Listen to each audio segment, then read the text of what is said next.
Is Back to the Future 3 actually great, or do we just like seeing Doc in a cowboy hat? Great Scott!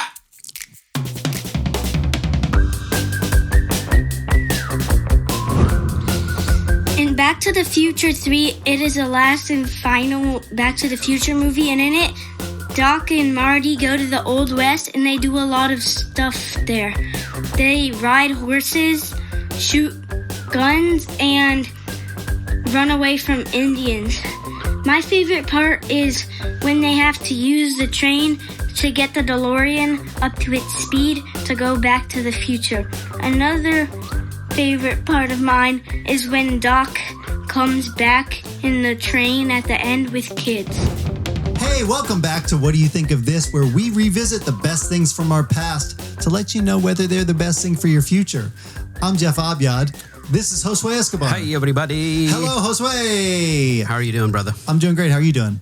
I'm doing good. A reminder to anybody who might be a new listener jumping in right at Back to the Future 3 because this is your favorite movie of all time. We are revisiting all the things that we loved growing up and deciding whether they're still good in the year 2026. Yeah, I know, right? It's wild. And I want to know, do you ever revisit the third part of a trilogy? How often do you just go back and say, I'm going to watch movie number 3? Man, I don't know if that ever really happens to me. Here's the thing about a trilogy is I feel like I need to go back and rewatch 1 and 2. So I think for most trilogies, I will know the first movie and then maybe the second movie way better than the third. But I feel like I need to watch them to see it, but then I want to get to the third. Yeah. Does that make sense? Yeah, no. I think you're right. I do that with Lord of the Rings. Yeah. Like, I love that trilogy. And I think Return of the King is my favorite one. And yeah, I'm not going to just turn that one on and watch it. I'm going to watch all 3. Yeah. Those ones are so long that you really have to commit. Yeah, especially the only ones that I have to watch are the extended cuts. Yeah, us too. I will, though, because I like those movies. Those are the ones that will turn on if they're just on TV or something. So maybe more often than not. But when it comes to other ones, like the Avengers movies, once you get past a certain amount, then it becomes okay. It's like, I'm not going to go all the way back to, the first Avengers movies. Sometimes that one's pretty good, but some of them I might not. So I might just skip back to an era. But when it comes to like Mission Impossible, and there are 8 of them. Yeah. That one, I'll watch whichever one I like the best. Yeah. It doesn't feel like a trilogy or it's so many things change. Like James Bond.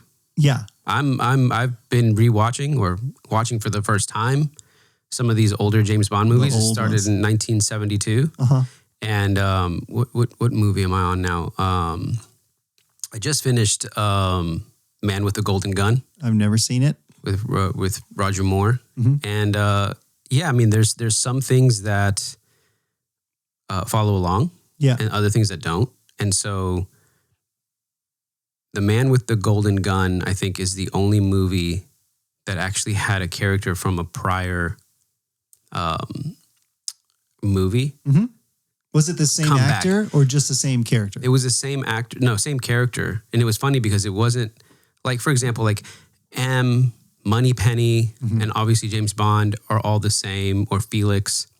Those characters come back and they're in the James Bond, universe. So Felix is in the old ones? I've never seen any of the old ones. Yeah, and Q, whatever. But this random police officer in Georgia. Oh, really? In one of the movies has a cameo and comes back in the next movie. Why? No one. One movie right after the other? Yeah. Okay. So I was going to ask if it was the same James Bond. Because, in the newer ones where, is it from Pierce Brosnan to Daniel Craig? There's somebody that's in both. Is it M? Yeah, well, yeah, M is always in it. No, I know, but the same actress. Oh, I forget her name. Well, let me IMDb it. Dame Judi Dench.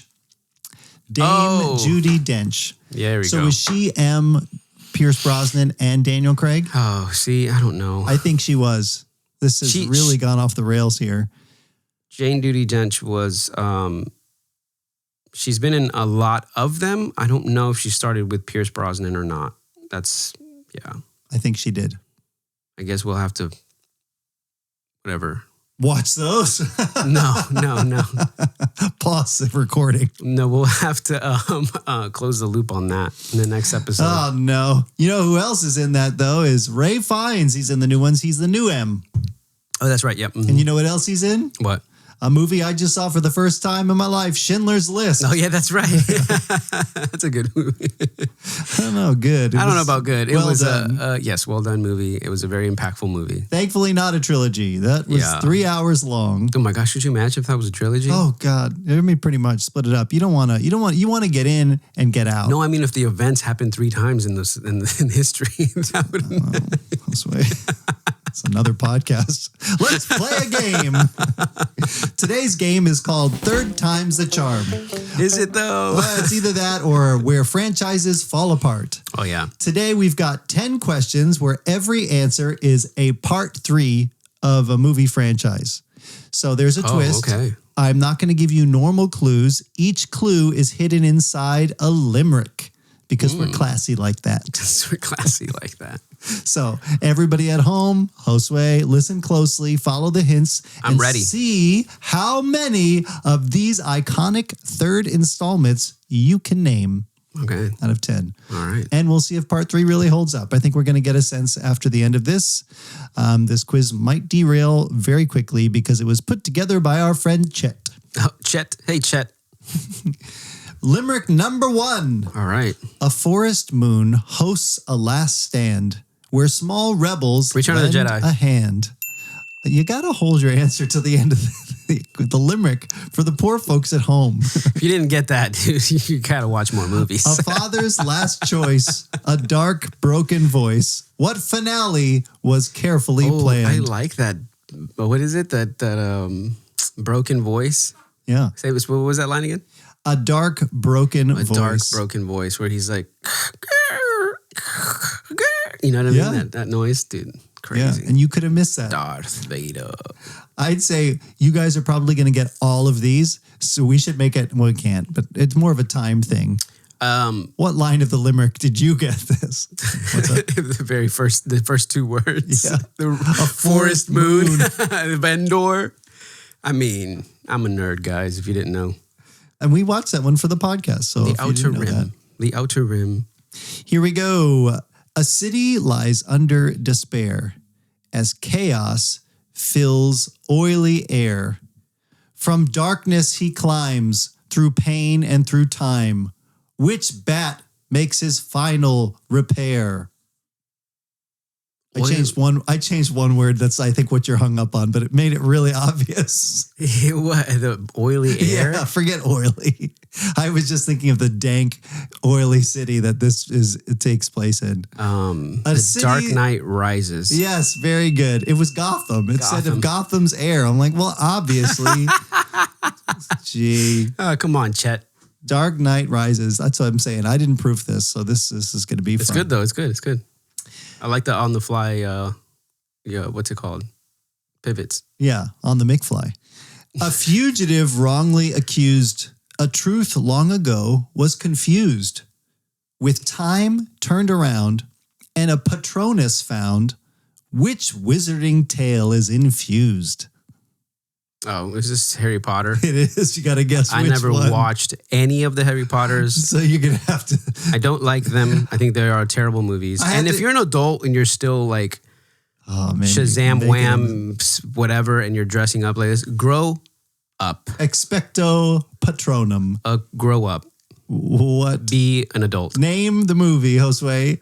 Harry Potter and the little kid who's stupid. I don't know. Well, you have a good chance here, audience, to pull ahead. If Josue just made you very angry, you could have 3 points where he only Harry has Potter and the Sorcerer's Stone. I don't know. That's the only one I know of. That's the first one. Harry Potter and I think the that's Treasure the second Cove. one. Oh, I don't know. I don't know the movies either. We've only watched them since having kids. And the Abracadabra Alabaster Jar. I don't know. But it's the Prisoner of Azkaban. Oh, the dumbest name. There's a prisoner, and where is he at? Oh, in Azkaban. Okay. Have you watched all of them? No, I've not watched any of them. I'm proud of that. Seen any of them? No. right, I've only watched people talk about like the visual effects and stuff like that. That's it. Thank you to our friend Mario, courtesy of Martin. I think I was handed audiobooks. I still have them, I think, on a Dropbox somewhere. So I listened to all of them. Yeah. Yeah, and I like the books. Are they as terrible as they look? The books are better than the movies. But Harry Potter is a whiner, and I don't like him. Dune or Harry Potter? Oh, Dune. Yeah, see? All the way. Yeah. I tell you, I just reread Dune Messiah. Oh, yeah, you told me. Because the movie's coming out, and you didn't even know it existed. I was like, wait, they're making a third? I didn't know. Like, I thought it was wrapped up pretty nicely, but maybe I just don't remember it, I guess. I still don't get how they're going to end it here, but we'll see what happens. All right, here we go. Limerick number 4. A burden once heavy now nears. Through fire and shadow and fears. A king claims his throne. No one walks alone. Which ending brings triumph and tears? This, I think, you guys, is, like I said, my favorite trilogy, The Lord of the Rings. Ba, ba, ba, ba, ba. The Return of the King. He's back. He's the king.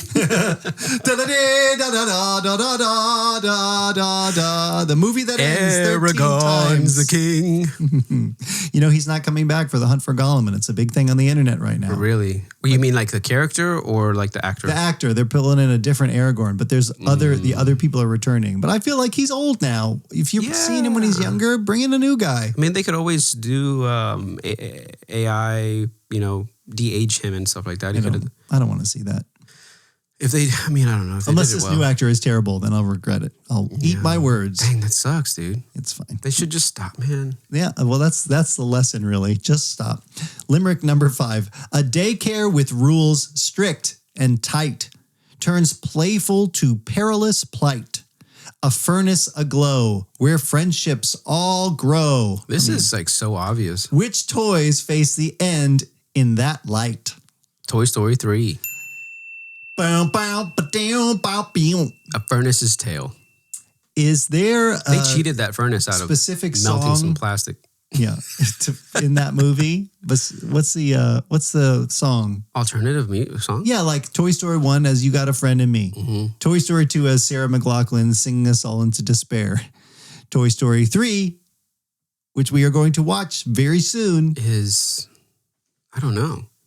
All right, well, people at home, comment please and let us know. Limerick number 6. A genius with armor refined finds enemies closer this time. With tricks and with flame, not all is as named. Which sequel keeps danger in mind? Man. This is tough. I asked ChatGPT to rewrite this and I didn't read it, and this is hard. But you know it. Say it again. A genius with armor refined finds enemies closer this time. With tricks and with flame. Flame is key there, but I don't think that's a great word for it. Not all is as named. Which sequel keeps danger in mind? Man. This is one of your favorite superheroes. You may have had an action figure. I'm trying to think how I can reword this really quick. It's not Iron Man. It is. Oh, it's Iron Man. Yeah. Iron Man 3. Say the limerick again. A genius with armor genius. refined. Yeah, there you go. Yep. So, Iron Man. Mark, whatever. Yep. Finds enemies closer this time, which I guess is referring to not Cillian Murphy. What's his name? Guy. Edrich Killian is the name in the... Thank you. Yeah. Who's the actor? Guy Pearce? I think it is Guy Pearce. I was going to say Guy of Gisborne. Yeah.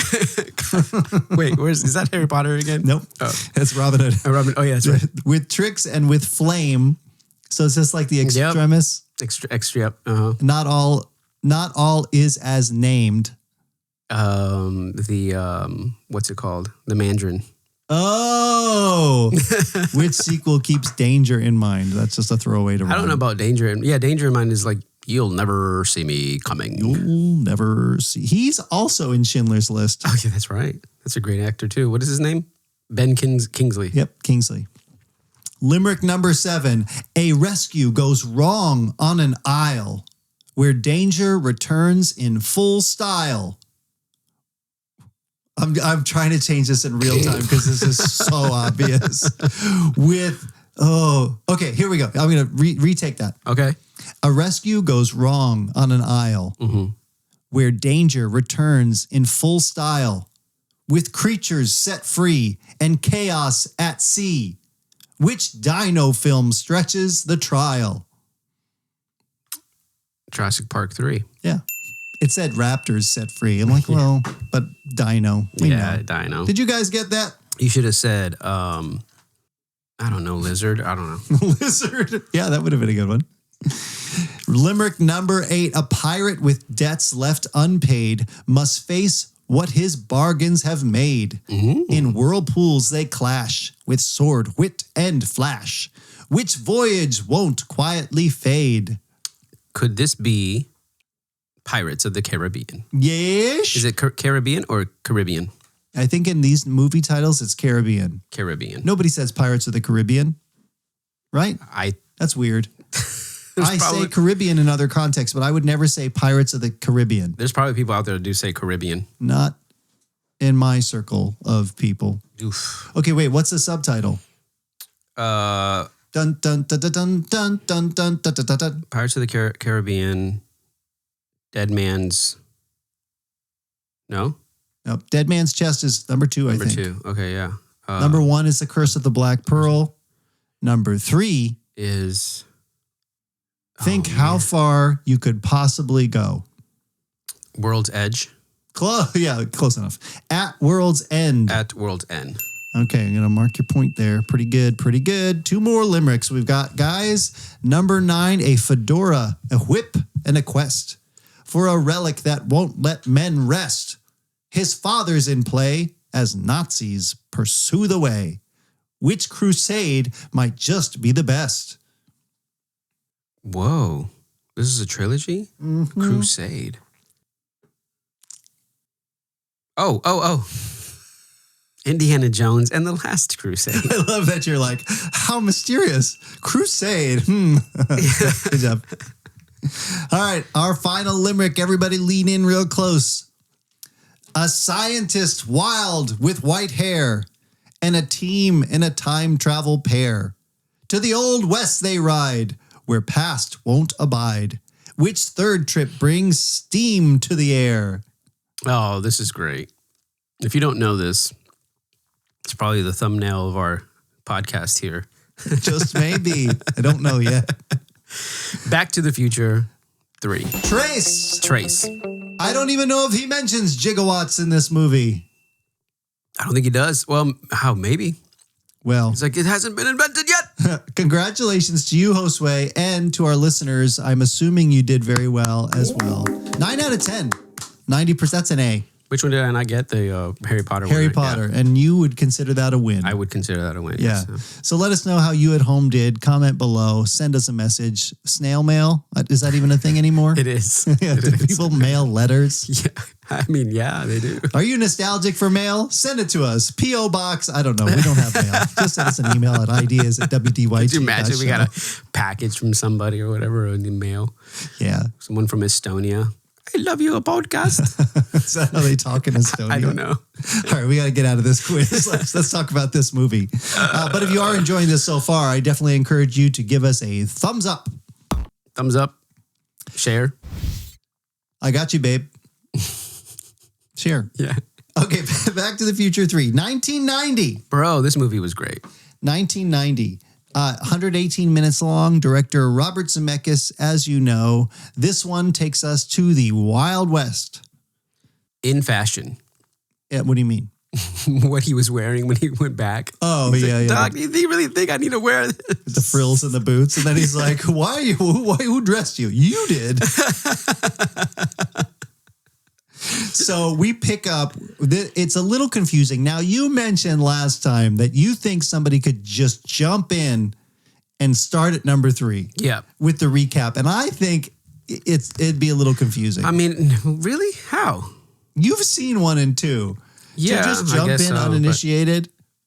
I mean, you get the gist of it in the recap, which is funny that it's in there. It's not really that much of a recap. He just kind of comes back after Doc is trying to connect the thing on the clock tower. It just takes you back, and they do a good job if you've seen the movies resetting the scene, but I don't think if I didn't know any of it, I could come in and watch that. Yeah, maybe not. I mean, I guess if you do want to kind of follow along, you have to go through number 2. You got to sit and grit your teeth. just hold on. I like it. I still like it. Try to stay awake. I still like it. These movies, though, speaking of going back and rewatching sequels, I do remember there being points where I may have seen either 2 or 3, having not recently watched the others. Because this was in the era, kids out there, where you would go to rent a VHS from the video store. Yeah, from Blockbuster or Hollywood Video. Hollywood Video with your little punch card and whatever. That was waiting awesome. for people maybe to return something. Oh, it's not available. Okay. So I remember there being times where I may have seen 2 or 3, having not recently rewatched the other ones. Yeah. And having to mentally get back in this space, which is a little how I felt watching this one, because it's been a little bit. It's been a little bit. Since we watched the other one. Yeah. Also aided by the fact that we watched this very late at night. So we got 20 minutes into this movie, I told you, and I'm like, Amanda, I'm not going to make it. I'm not going to make it. I had to rewatch the end of it. So to get back in the space. And it was a very different feeling watching it late at night versus being wide awake earlier in the day. Why? I had it. Late at night, I was done. You know, you reach the end of your tank and your body's just like, And I'm like, okay with this. All the things about these movies that we pointed out, the ham-fisted plot stuff where Doc just tells you what's happening. Well, you see, and he explains everything in great detail like he does with Marty and the model he makes. It's like so obvious that I was like, okay, you know, that stuff started really standing out to me.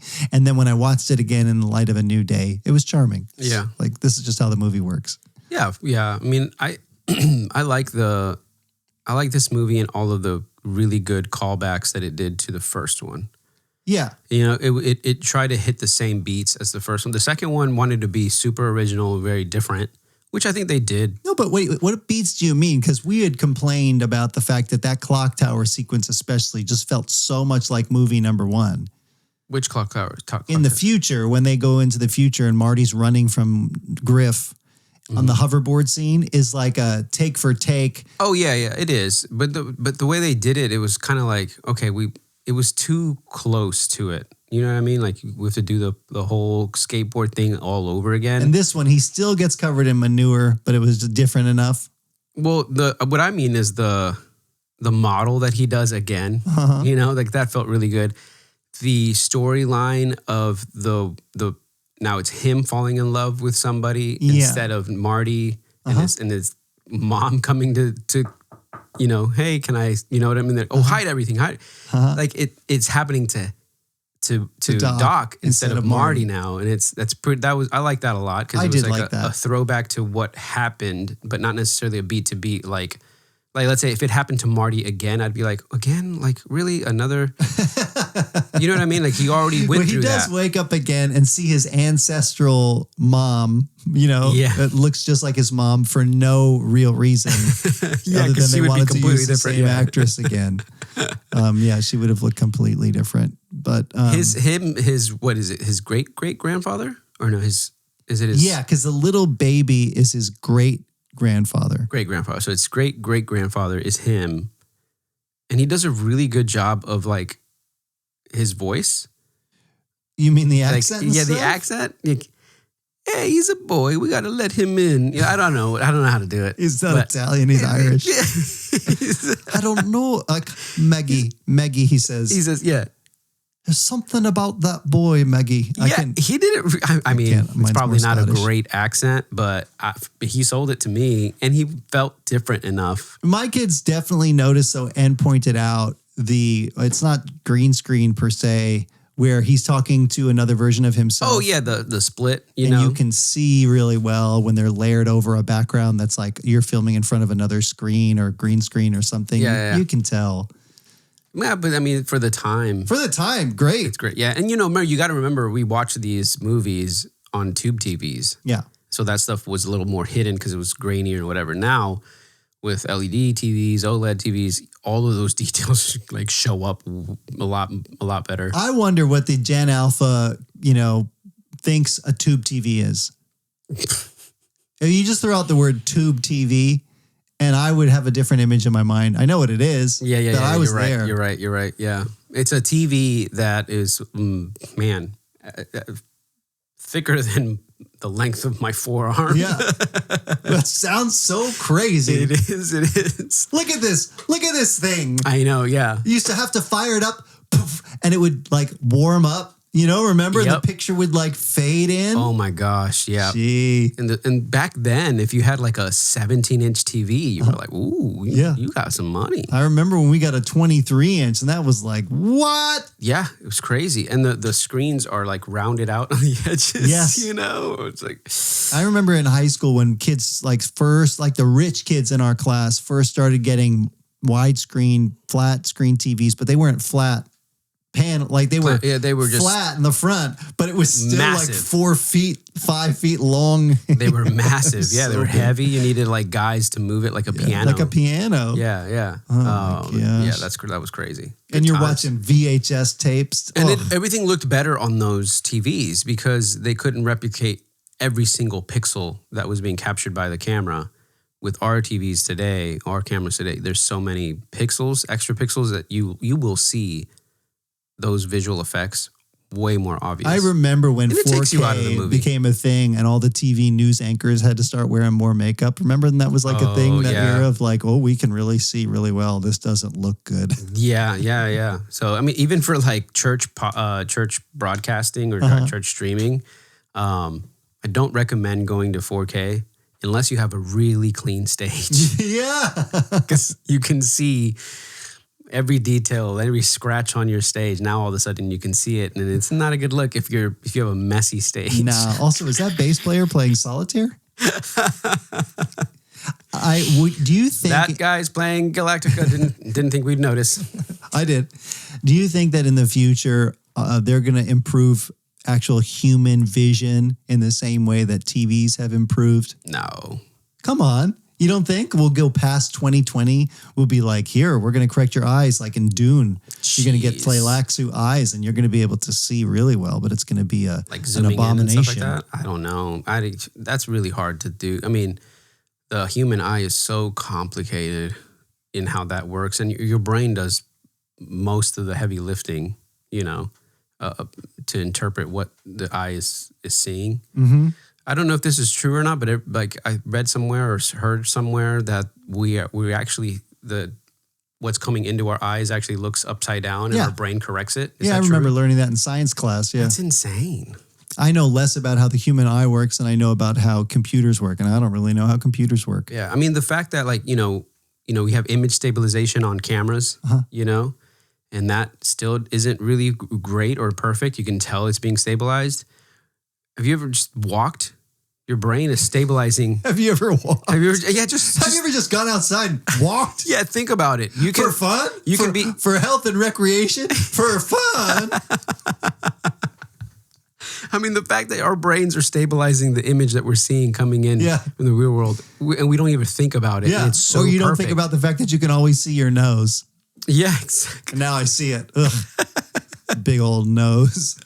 Well, it's amazing. So this movie has a lot of setup devices too that are so intentional. Like I had this feeling once I started keying into it that it is so full of Easter eggs that are like payoff if you've been watching the movies, but then also like it just keeps touching on the theme when he's like Doc first wakes up.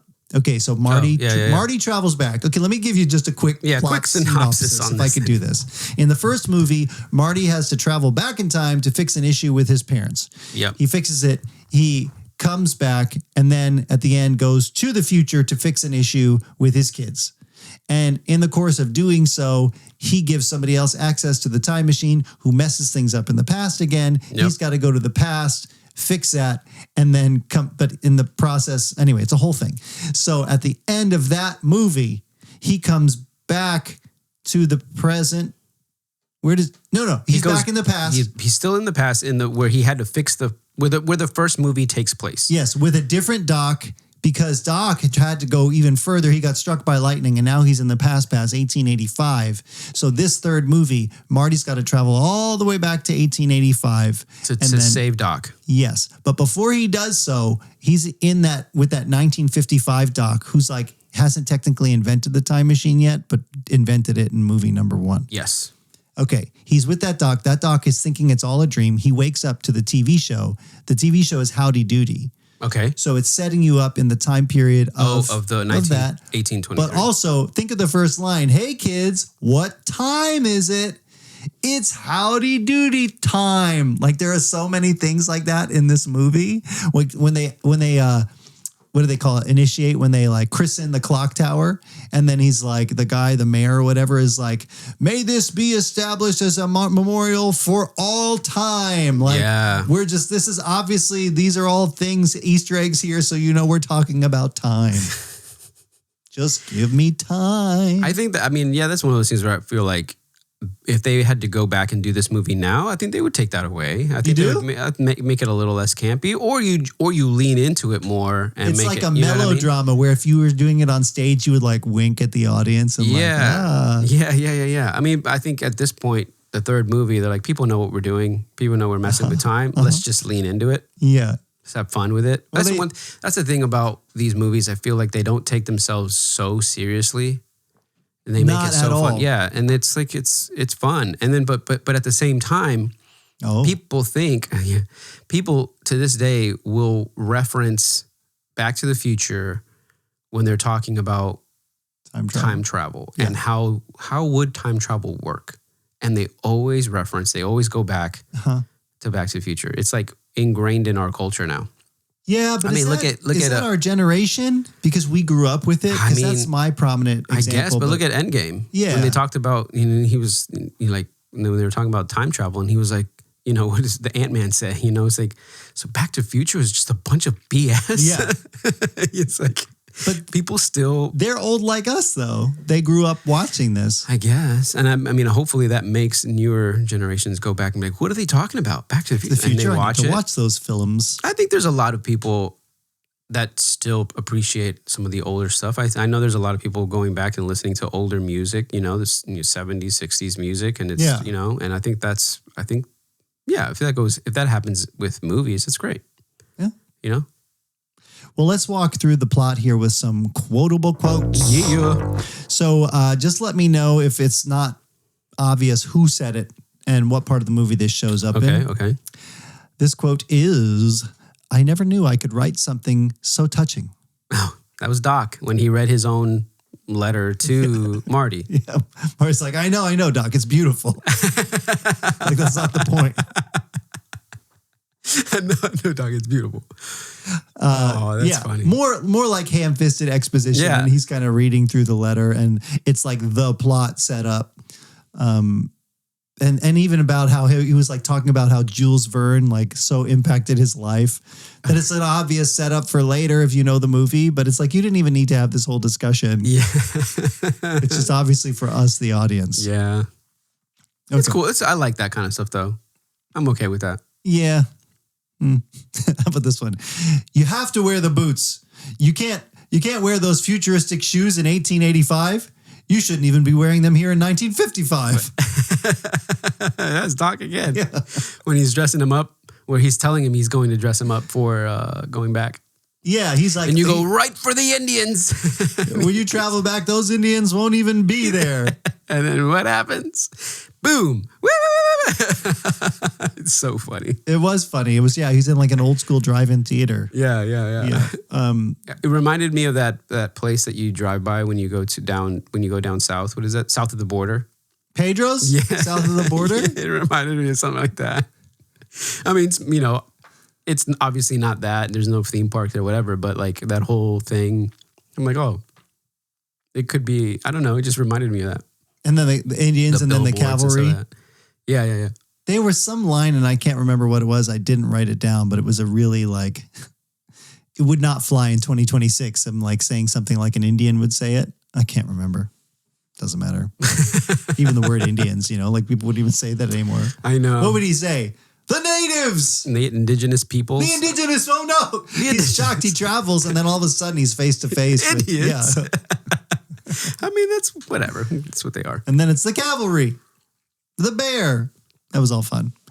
But more, and this happens again later on in the movie with the train too. And we talked about this in Toy Story even, where movies will like make something look like you're about to get run over. Oh yeah. And then you have more time. Yeah. You see, you could tell the cut where it was like they were literally like a foot away from each other. Bumper, and then he like hits reverse, switches gears, goes forward. And how did it not catch up? Okay. And also, this is one of those like in a superhero movie where the building is falling and you're like running to outrun the building. And you're like, why don't you just go left? Yeah.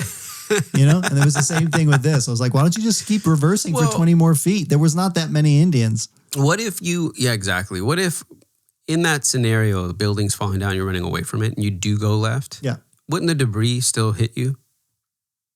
You have more chance of survival than running straight forward and it collapsing on you. Because what inevitably happens is then the hero has to shelter the person that couldn't make it out of there. Yeah. But I've thought that before too. But you're right. He could have just gone left. Yeah, why are you switching gears? Just keep reversing.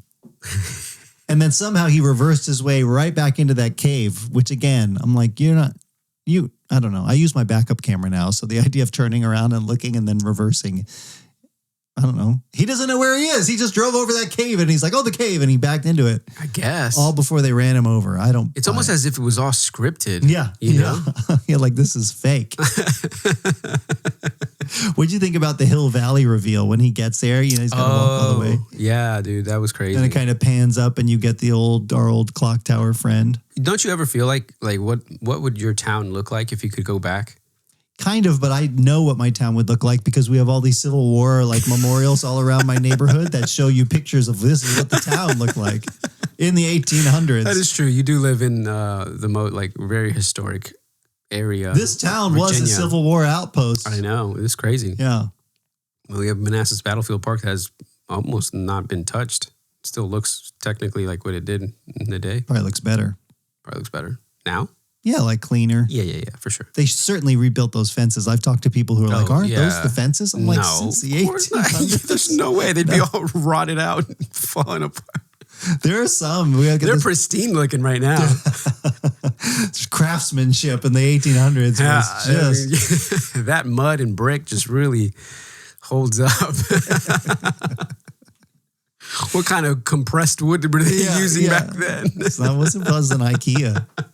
You're right. But I mean, I still think sometimes, like DC, when you see the old pictures of DC and whatever, and you're like, oh, that'd be cool, to just see it and walk through it and what it felt like. And then this movie kind of...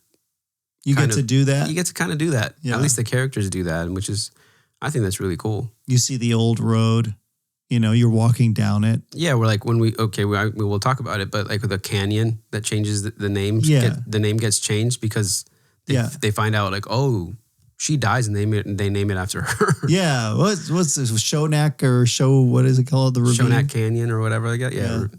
Shonash Ravine. And then they called it, what's her last name? Clayton. Yeah, they called it Clayton Ravine after that. That kind of stuff is really cool. Yeah, he's like, oh yeah, well, we, what does he say? Kids in our class used to always talk about we wish our teachers would fall down the ravine because the teacher fell down this ravine. Yeah. How about this one though? When he's talking, he says this, you meet the right girl, it just hits you. It's like lightning.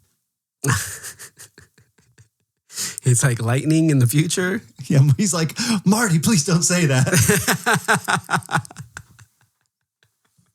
So in this movie, Doc falls in love. Yeah, and he was trying to avoid it. He has just spent the whole first two movies telling Marty not to get involved, not to mess with the time. You could create a paradox or whatever. Yeah. And did they see the picture of the clock in 1985 with Doc in it? Remember that? Yeah, but you mean at the very end? At the beginning of the movie. At the beginning of the movie, he looks at the newspaper or something like that. And you're asking whether Marty was also in it? No, Marty's not in it. They see Doc in it. And they're like, look at that. You're in this picture. And then they look at different newspapers and they find out he gets killed. Yeah. Like a month after being there or something like that. Yeah, you're right.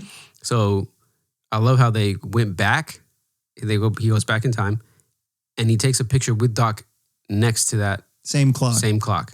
Yeah. And so forever now, people can go back in time in the newspapers and see hey, how in the heck are you in this picture? I don't know. In the lore of this movie, it's very believable because he looked just like his great-grandfather. Yeah. You know, there's no color to show you the red hair. No, I know. It's like, are you guys 1,000 years old? Like, what's going on? Are you guys immortal? You're immortal. I did like, and you pointed this out too, where Clara comes to visit them and Doc's in love with her or whatever. They're kind of falling in love. His in love face is so good. Yeah. And like the way he looks at her and, you know, it's, and it's Lloyd. the reverse of Marty's mom coming to visit in movie number one. Yeah. It's so good. It's so, and you know, they're also trying to hide. Oh, what is that big thing that he made? Oh, coffee machine. He made a coffee machine out of that big contraption. No, it was an ice machine. Oh, an ice machine. Yeah, it was ice that machine. makes a single ice cube. Iced tea.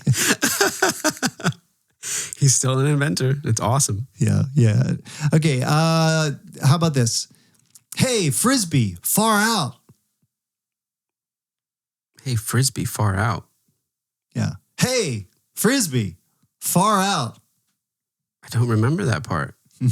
Is that in the... Where is that? Marty says that, and then somebody replies, what did he mean by that? It was right in front of him.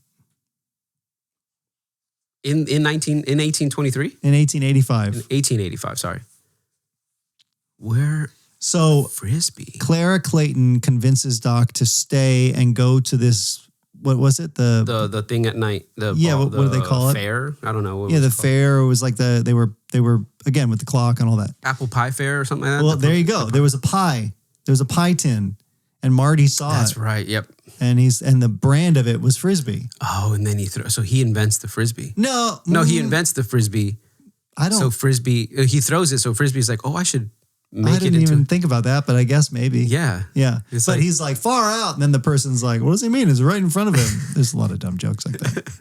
And then he throws it and he hits Buford. Yep. Mad Dog Tannen. Now, we didn't talk about Mad Dog in this movie. This is what's his face? Biff's great grandfather. Yeah. So explain his deal, Josue, when we get to this part of the movie. What's going on with him, Mad Dog Tannen? He's a outlaw.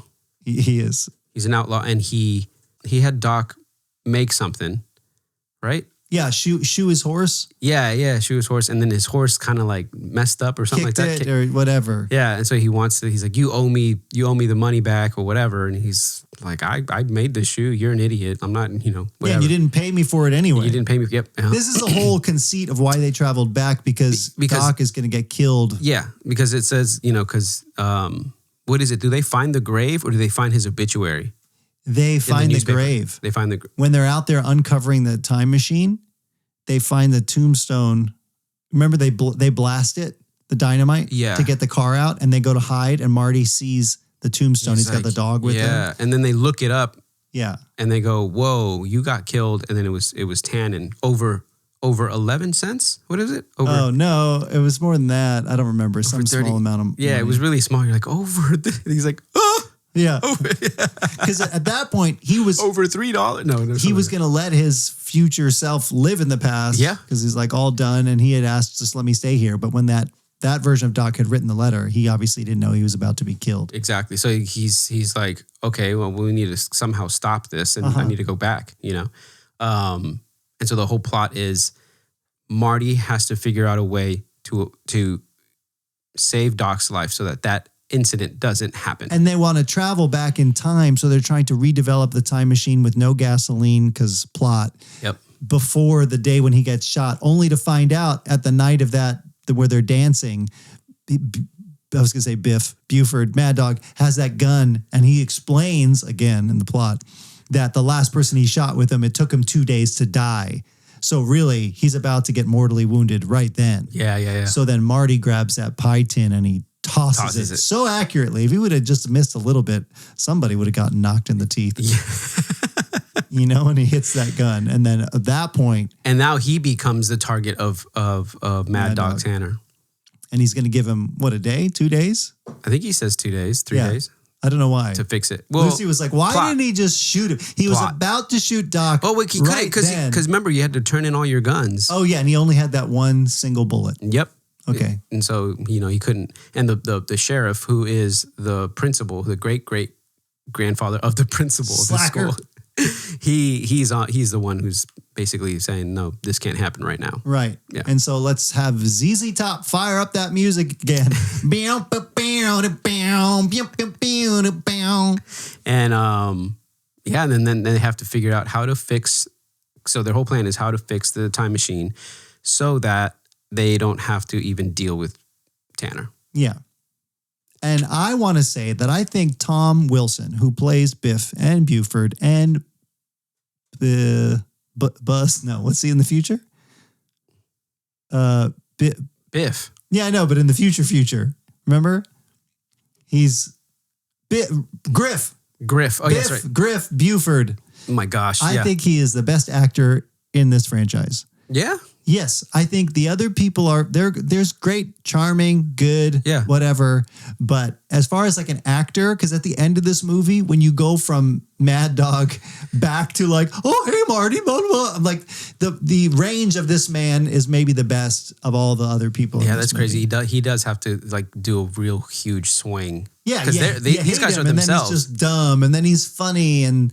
I don't know that you ever really like him a whole lot. That's crazy, yeah, because I never thought of that before. Because Doc and Marty, they just have to play themselves the entire movie. Yeah, and Marty is like, he's a kid, but he's not. You're not like Michael J. Fox in this isn't going to win an Oscar, right? And Doc definitely. These movies never do. Christopher Lloyd is as an actor, he's great and he's perfect at this role. But he plays and like the same guy in everything. But his eccentric like Doc is whatever. Clara in this, like Mary Steenburgen, great. Yeah. Leah Thompson, but it's like it doesn't. But Biff, you're like he's in it, man. Yeah, he is just that character. He has to ham it up the most. Yeah, you're right. Yeah, I never thought of that, but yeah, you're right. He because he has to go back when they go back in time to the present time, modern day. You have to remember that his attitude or his personality changed because of the punch. Yeah, and he has to be that. That still happens. Mm-hmm. So it changes him. So. If that hadn't happened, he would still be the bully like we found out in the first movie before he goes back in time. Yeah. So that really made that character like, all right, man, you're going to have to act like this and then back to this and then you're going to act like this. He played an old man himself. You know what I mean? Like all of that. So and I'd say put a pin in that because that comes back at the end of the movie for Marty. And I don't feel like Michael J. Fox acts it as well. I feel like the story does it still as well. Yeah, you're right. But it doesn't play out quite the same. But we can talk about that. That's true. That's true. So how about this one? Let me just say to get us to this point. So we have this thing develop where Doc has feelings now for Clara, but he needs to leave. So he has to tell her he's going because he realizes he's got to cut off all ties. And if I'm going to follow my own advice. So he tells her and then she freaks out because she thinks he's making up a story because time travel. Yeah. But then she gets like in our romantic comedies, like really offended that he would make this up. How could you even? Would it play out like that in real life? I don't know. I don't know. I don't think so. I mean, why not she overreacted. Tell me you didn't love me. It would be more honest. And he's like, because that's not how I felt. Yeah. Oh, that's a good impression. I think they have to do that for, the plot line and everything. Yeah, that's fine. Or just women just overreact all the time. Come on, women. Josue said that, not me. How about this quote? Emmett, what can I get you tonight? The usual? Oh, the water. What is it? Yeah, but who's the guy that says it? The bartender. Yeah, I think his name is Chester. Because he's like, he's like, no, Chester, I'm going to need something a lot stronger than that. And he's like, sarsaparilla? Sarsaparilla. It's so crazy. And he sits there and he starts just kind of unloading on everybody. He stays up all night because they have to time travel in the morning and he realizes he lost his love. But he just looked at, he doesn't actually drink shot it. Of whiskey. Yeah, he doesn't actually take it until Marty comes in that morning. Yeah. And then he really kind of snaps. He forgets that's what that is. And they're like, no. Yep, he drinks it and then he just passes out. They're like, what could happen? How just much one drink? did he have? Just one. And you get the wake-up juice. Why did they? Yeah, that's so crazy that they have to do that just so that to make the plot go for like the time, I guess. I don't know. I thought it was a good way to, though, make like Doc's character have a story arc where he's so despondent. No, but why one drink pass out? Like, dude, that's It's funny. That's physically impossible. Yeah, it was just for the humor of it, I think. But, you know. Yeah, or to make more time, I think, in the movie. But if he was saying that a cup of coffee wouldn't wake him up, I think for Doc it might. You know, if he's that, you know. That's right. What did they put? What was the mixture that they did? Oh, it was like a hot sauce and I don't know what else. Crazy. They just poured down his gullet with that like funnel. Like, you're killing this man. Yeah, he's not going to be able to swallow that. He's going to breathe it in. Okay, how about this quote? Everybody everywhere will say Clint Eastwood is the biggest yellow belly in the West. Yeah, that's the one of the patrons of the bar. Yeah, because the whole point of the plot that carries throughout the movie, all these movies, is that Marty, for some reason, cannot back down from being called a chicken. This started in movie 2. Which I don't think was an idea in number 1. No. Yeah, so they added that in. I don't know why. I guess they needed to give him a better character arc. I don't know. Yeah, I guess. Because like you were saying at the end, he does kind of overcome that whole "are you chicken" thing, but it doesn't really hit as hard as everybody else's story. But when they're talking about him and they have like just the idea, the implications of the fact that if he would have chickened out, the name Clint Eastwood would have gone down in history as a big chicken. Exactly. And Clint Eastwood is not. Yeah. And then what do you even do? When it comes to the real Clint Eastwood. Yeah. And it actually, when Clint Eastwood inevitably becomes a movie star, people are like, Clint Eastwood, no, that name's already He wouldn't have taken. picked that name. I assume that's not even his real name, right? So I hope it is, because Clint Eastwood's a pretty badass dude. So forget it though about like Marty messing up his family history. Like he already went to 1955 and told everybody he was Calvin Klein. Oh gosh, yeah. And now he's masquerading as Clint Eastwood, which I get it and it's funny, but also, yeah, you're messing up more just by doing that than by living in the 1800s. Hey man, they're never going to go into what other things he messed up in the zeitgeist. I just like the idea that he made Clint Eastwood. He could have, and then he just became a well-known name. Yeah. Yeah. Okay. How about this? Did you hear me, runt? I said that's 10. Yep. You gutless yellow pie slinger. Yep. That's Tannen. Mad Dog. Marty to the Chester guy. He's like, you got a back door in this place? And he's like, yeah, it's in the back. Yeah, it's in the back. Stupid. So he's out there on the street. He's calling him out to a gunfight. And then they end up replaying that Clint Eastwood moment, which is in which movie? I couldn't remember. Because they show that scene in, is it movie 1 or movie 2? Oh my gosh. Where he puts that metal thing underneath his poncho. Dang it, I don't know. Convenient for him, though, that he got shot right in the chest. I know, right? They always do that. And then he dramatically pulls it out. Like, the fight isn't over. What are you doing? But again, it's for us. Second shot. Oof. It feels like very classic. A lot of things in this, like Hollywood magic, where, the scene will change or there's a horse trying to catch up with the train and you can tell like, oh, this is like a stunt. They're not showing you this part because that's happening, here. Yeah. This is like pre-CGI stunts. So everything has to be practical, which I think gives it that kind of old Western charm. Yeah. It's like, I don't know if you ever watched, oh my gosh, is it Gridiron or Iron Grit? Iron Grit. Yeah. Is that with, what's her name, Haley Steinfeld? I think so. It's kind of, anyway, those old West, like Western, True Grit. Yeah, that's right. The original. Oh, no. The original, that, is Western, that style. And so like it really feels like that. Everything is in camera. If you think about where a stunt man might be inserted, you can very much tell. When every time you don't see the character's face and somebody flies through something, you're like, oh yeah, that's definitely a stunt double. It's a little bit more obvious. You got to protect your actors, bro, Yeah. So victorious ending there where he decides somehow they make this work, and I will give this to them, that he chooses to take the high road and not to fight.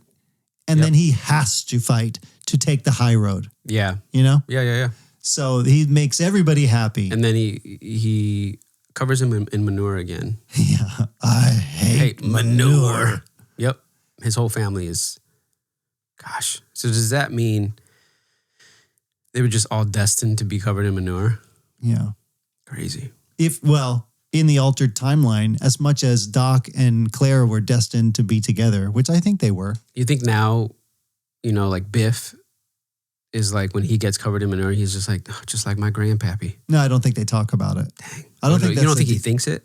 Or they don't talk about it? No, I don't think his grandfather told him. I mean, there's pictures though, right? No, not of Mad Dog in manure. No. Unless it's like carved on his tombstone. Hilarious though.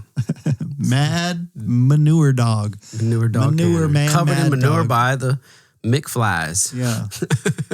3 times.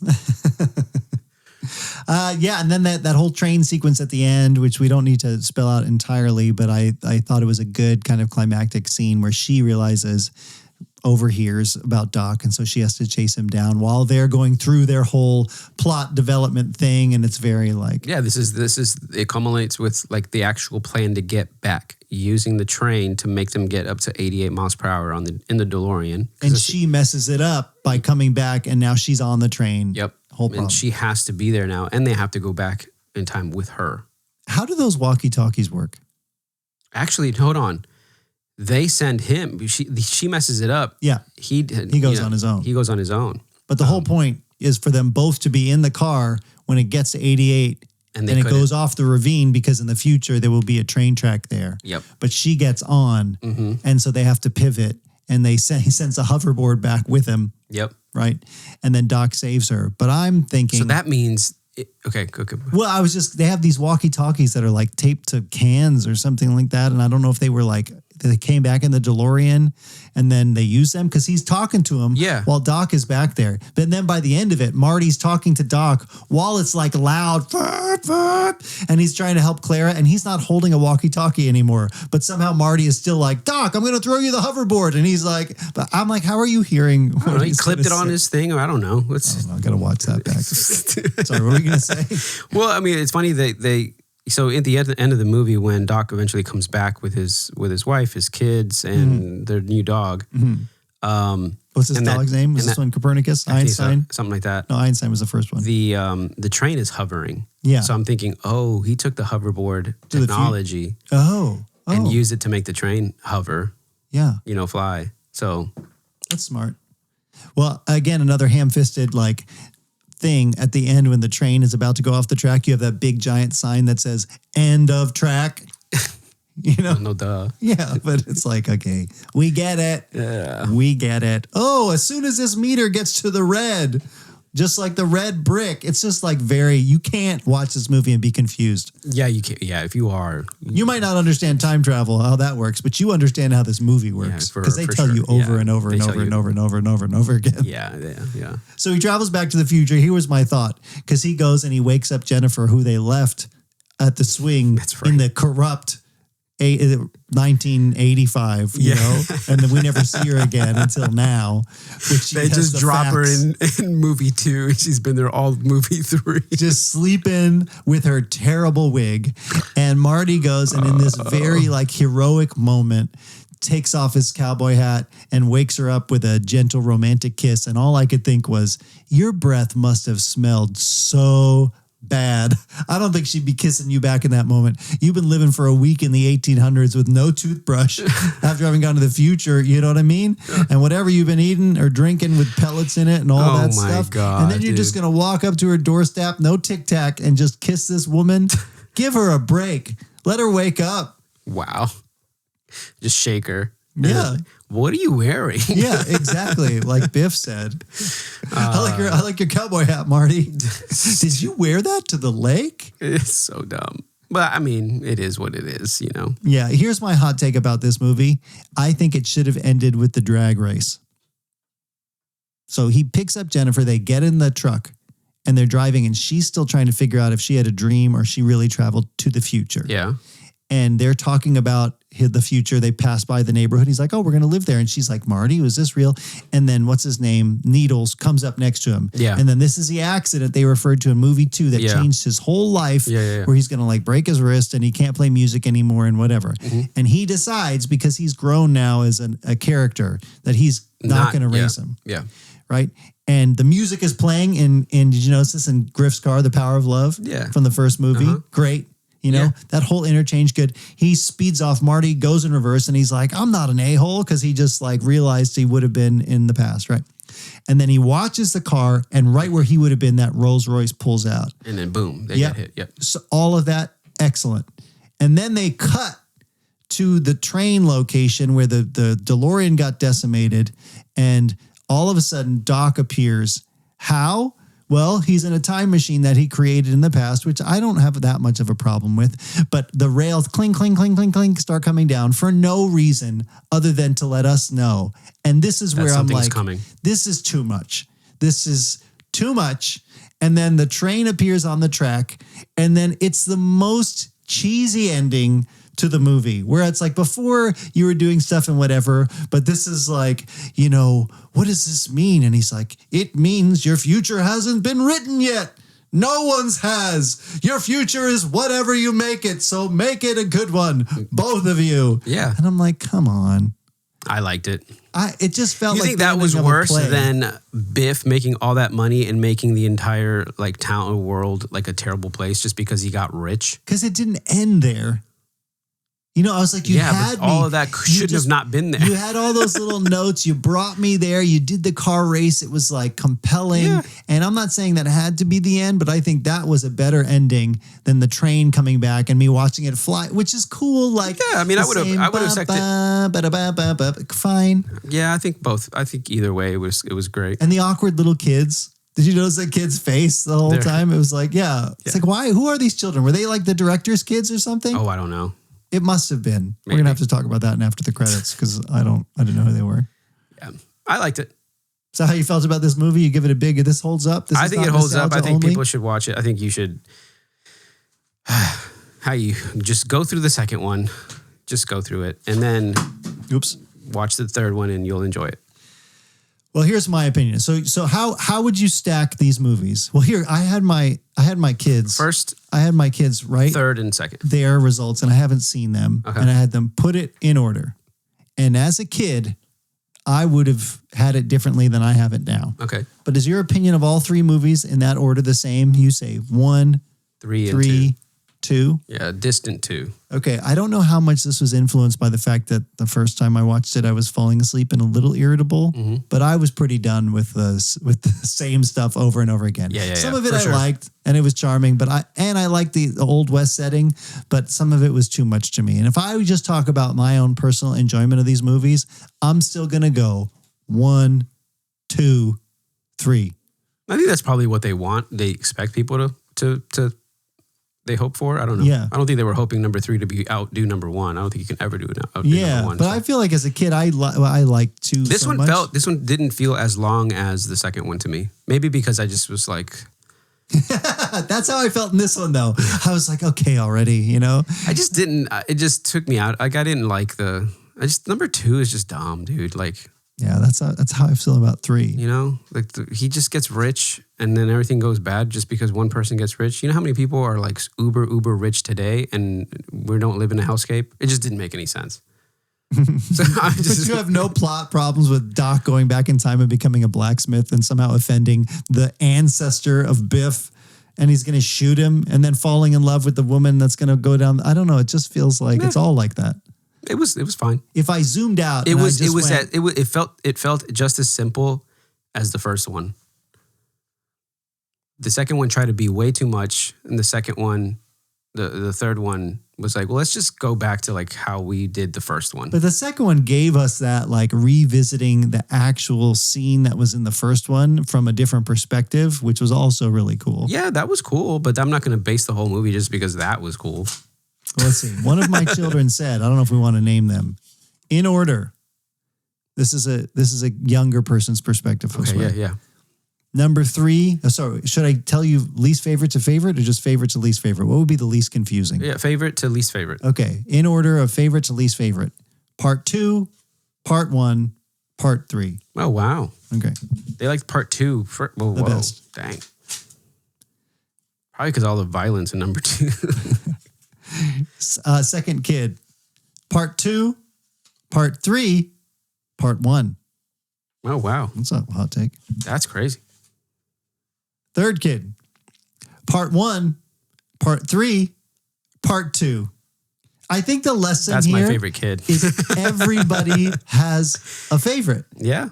So somehow this sequel probably works the most because it speaks to all of us in a different way. Yeah, that's true.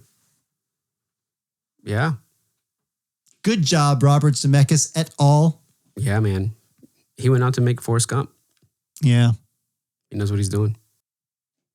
And that's all I have to say about that. All right, guys. Well, let us know what you think about this. You can do that by commenting below. If you are watching on YouTube, you could tell us on Instagram, or you can send us a message at ideas@wdyt.show. We'd love to hear your input about this or any other thing that we have watched or you are rewatching. But before we end things today, I would like to close the loop. It's like a snake eating its own tail. Okay, let me tell you something just to correct ourselves.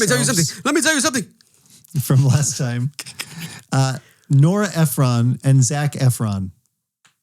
Nora Ephron, who was responsible for You've Got Mail, and we had asked if she was any relation to Zac Efron. No, they are not related, Josue, despite the similarity in their last names. For those of you who don't know, Nora Ephron was a famous writer-director born to Henry and Phoebe Ephron, while Zac Efron spelled differently. So one is E-P-H-R-O-N, Zac is E-F-R-O-N, entirely different. Anyway. Born to David and Starla. Crazy. I don't know why I said something about Emma Straub's newsletter, but I'm just going to ignore that because I don't know what it means. You were trying to remember the name of another bookstore, and I have a guess. I don't know if this was the answer because you had said Brookstone, and we just said no, it's not. That wasn't a bookstore. Barnes and Noble, and then Yep. Do you remember it? What the other one is that went out of business? Noble and Cooley. No, Borders. Was it Borders that you were thinking of? I think so. Yeah. I think it was too. We asked, Borders books. Did Paul Revere ring a bell? I don't think he did actually, or did he? I don't know. We thought maybe. So this is interesting. He said the Indians are coming. The Indians, the Redcoats are coming. So Paul Revere, the idea of him ringing a bell during his ride is a myth, but Paul Revere and his son operated a successful foundry that manufactured over 100 cast bells. That's crazy. Yeah.